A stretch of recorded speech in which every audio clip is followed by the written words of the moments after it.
Hi friends, నేను మెసోజినియా. Welcome to my channel Sowji food and travel. ఈరోజు తిరుప్పావై పాసురం 11వదండి. పెద్దామె చాలా చక్కగా వివరిస్తున్నారు. కృష్ణ గోపికలు కృష్ణ భగవానే ఉపాయం ఉపేయం ఆయనే అంతా అనుకుంటున్నారు. ఇవాళ లేచేటటువంటి గోపిక కులం చేత రూపం చేత గుణం చేత కూడా అందమైంది. అంటే కృష్ణుడే ఆవిడ ఊరు కృష్ణుడు ఊరు వాళ్ళందరూ కృష్ణుడి కోసం పడే పాటలు ఈవిడ కోసం కృష్ణుడు పడుతూ ఉంటాడు. ఈవిడ కూడాను ఈవిడ నేను కృష్ణుడి దగ్గరికి వెళ్ళి నేను వ్రతం చేసుకోవడం ఏంటి, నా దగ్గరికే కృష్ణుడు వచ్చి వ్రతం చేసుకోవాలని నిర్భయంగా పడుకున్నటువంటి గోపిక అనమాట ఈవిడ. ఇక ఈ సధర్మపరుడైనటువంటి గోపాలుడి ఇంట్లో పుట్టినటువంటి గోపిక. సధర్మపల్లైన గోపాలు ఇంట్లో సధర్మపల్లి అంటే ఏంటి, వాళ్ళ కర్తవ్యాన్ని నిర్వర్తించేటటువంటి గోపిక గోపాలు ఇళ్లలో పుట్టింది. గోపాలు కర్తవ్యం ఏంటి, ఆవుల్ని పెంచడం అన్నమాట. వాళ్ళ యొక్క ధర్మనిష్ఠులు కర్తవ్యపరాయణులు వారు వాళ్ళ ఆవుల్ని పెంచడం, వాటికి మేత పెట్టడం, వాటిని పాలు పిండడం, శత్రువులు రాకుండా వాటిని రక్షిస్తూ ఉండడం, ఇవన్నీ వాళ్ళ పనులు అనమాట. అటువంటి వాళ్ళ ఇళ్లలో పుట్టినటువంటి గోపిక చాలా సౌందర్యవతి. అటువంటి గోపికని వీళ్ళు ఇవాళ లేపుతున్నారు అనమాట.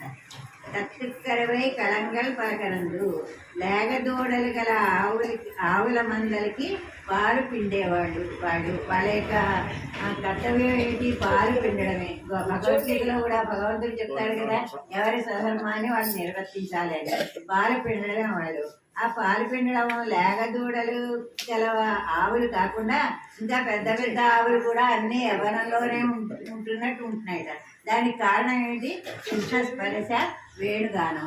ఈ వేణుగానములానే ఆవులన్నీ కూడా పొదుగులు కలిసి చక్కగా పాలిస్తున్నాయి. అన్ని ఆవులు ఒక ఆవు కాదు. వయసులో ముసలివారైనట్టు ఉన్నవాళ్ళు అయినప్పటికీ కూడా భగవద్ అనుభవం ఉంటే వాళ్ళు పడుతూ వయసు తక్కువ వాళ్ళుగానే కనిపిస్తారట. దానికి కారణం ఏంటి, కృష్ణ మహిమ అన్నమాట. అటువంటి ఆవులన్నిటికీ కూడా వీళ్ళు పాలు పిండుతూ ఉంటారు. ఒక బ్రాహ్మణుడు వేదంలో ఎన్నో శాఖలు అధ్యయనం చేస్తే గొప్పవాడు అంటారు. అలాగే క్షత్రియుడు అనేకమైన యుద్ధాలు చేస్తే గొప్పవాడు అంటాడు. అలాగే ఈ గోపాలు ఎన్ని ఆలమందరికి పాలు పిండితే వాళ్ళంటే గొప్పవాళ్ళు అన్నమాట. అలా ఆలందరికి పాలు పిండినటువంటి వాళ్ళ వంశంలోనూ ఆ తెత్తారు తెలియదు చంద్రు తెలియచేయం. అలా పాలు పిండడమే కాదు వాళ్ళ యొక్క కర్తవ్యం. ఆ ఆవుల్ని వచ్చినటువంటి ఆవుల్ని ఎవరైనా శత్రువులు వస్తే వాళ్ళతో యుద్ధం చేసేటటువంటి శక్తి సామర్థ్యాలు కూడా వాళ్ళకి ఉండాలన్నమాట.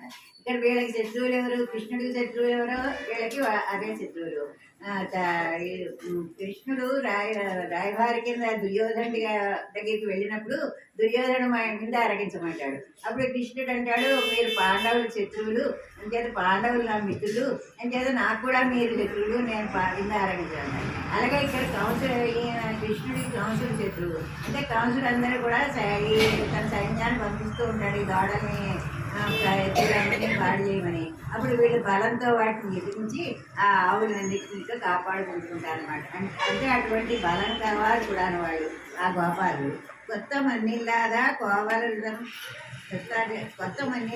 కోవలదం పాకే. కొత్త మన్నిల్లాదా అంటే ఏ దోషం లేనటువంటి గోప కులంలో నువ్వు పుట్టావు. గోపాలు అంటే ఏంటి, మాయామర్మం లేని వాళ్ళు అనమాట. అటువంటి కులంలో కృష్ణుడు కావాలని జన్మించాడనమాట.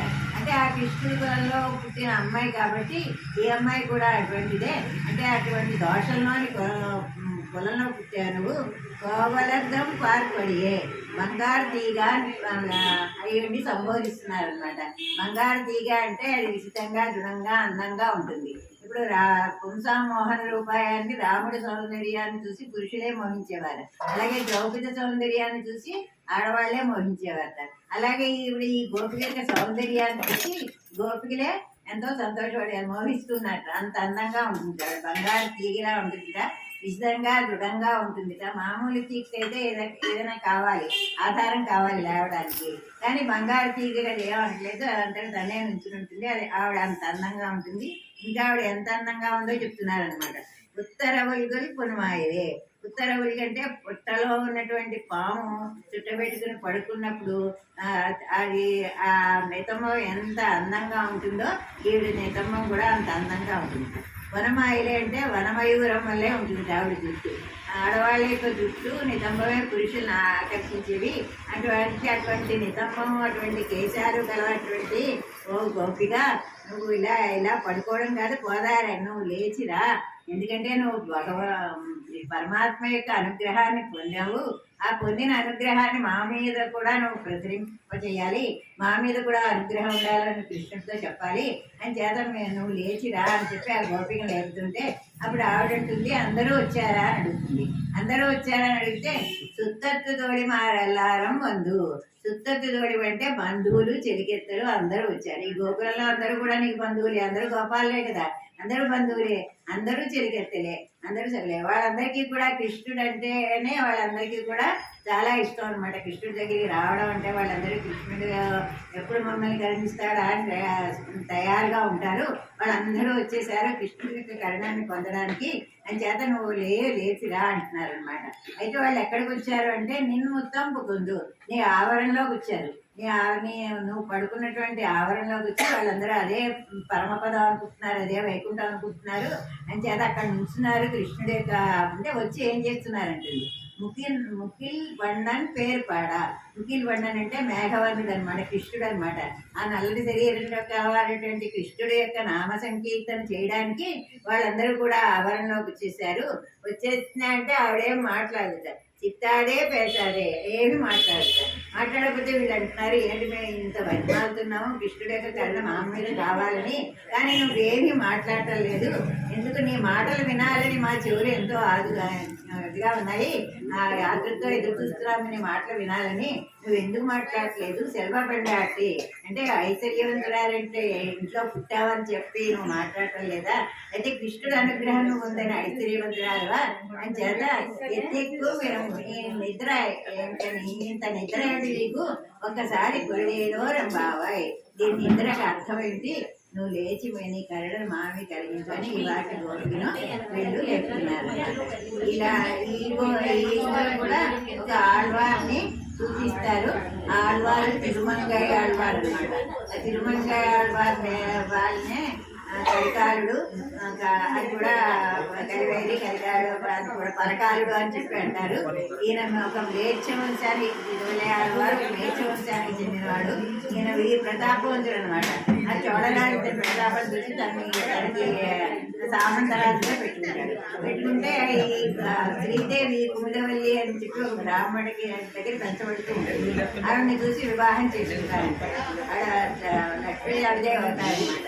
అంటే ఆవిడంటుంది, నేను 10 సంవత్సరాలు వివాహం చేసుకోను అంటే అప్పుడు ఆవిడ కోసం ఈయన ఆచార సమాశ్రయము తర్వాత చక్రాంకాలు చేసుకుని వివాహం చేసుకోవడానికి వస్తాడు. అంటే ఆవిడ అంటుంది, అప్పుడు నువ్వు రోజు కూడా ఒక ఏడాది పాటు 1008 మంది శ్రీ వైష్ణవులకి సరియారాధన చేస్తే నేను వివాహం చేస్తానని ఒప్పుకుంటాడు. వివాహం చేసుకుంటాడు. చేసుకున్న తర్వాత ఈవిడ ఆ డబ్బంతా దానికి సరియారా సరిపోతుంది, కప్పం కట్టకపోతాడు. అప్పుడు చోళరాజు యుద్ధానికి వస్తాడు. అప్పుడు భగవంతుడు ఈయనకి ప్రత్యక్షమయ్యి, నువ్వు కంచిలోను భగవతి నది తీరంలో ధనం నిక్షిప్తమైంది, దాన్ని తెచ్చుకుని కప్పం కట్టేస్తాడు. దాన్ని తెచ్చుకుని కప్పం కట్టేసి అప్పుడు దారి ధనాలు మొదలెట్టాడు డబ్బు కోసం. అలా ఆ దొంగతనం కూడా అనుసరించుకుంటాడు. భగవద్భక్తుల్ని ముట్టుకోడైనా ఎవరైతే నీతిగా విరుద్ధంగా ఉంటారో, అన్యాయంగా డబ్బు సంపాదించుకుంటున్నారో అలాంటి వాళ్ళ దగ్గర నుంచి డబ్బును తొలగించి ఆ డబ్బుతో భగవత్ కార్యాలన్నీ చేసి రంగనాథుని ప్రాకారంగా నిర్మించారు. అటువంటి ఆడవాళ్ళకి సంబంధించినటువంటి గోపిని రాసి మాతో పాటు నువ్వు కూడా భగవంతుడి యొక్క కరుణ మా మీద కూడా కలిగించు, నువ్వే పొందడం కాదు అని నాటి గోపిని వాళ్ళు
దిగంబరాం గోదాం వందే శ్రీ